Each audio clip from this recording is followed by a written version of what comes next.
Keeping your rice field continuously flooded isn't always necessary. Manage water smartly. Welcome to your quick guide on alternate wetting and drying. From planting up to the 4-leaf stage, follow your standard recommendations.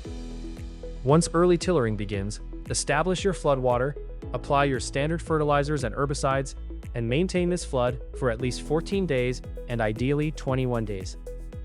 21 days after flooding, it's time to start AWD. Allow the water level to decrease naturally.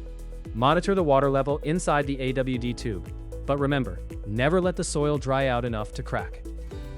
Once the water drops, repeat the cycle by reflooding. When panicle initiation begins, stop the drying cycle immediately.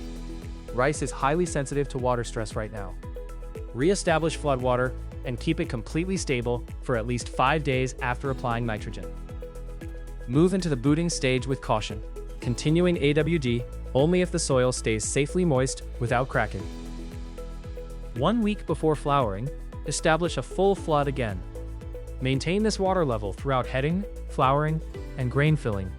Keep the field flooded until it is finally time to drain the water for harvest. Contact us today to get your AWD tubes, advisory, MRV, and carbon credit registration.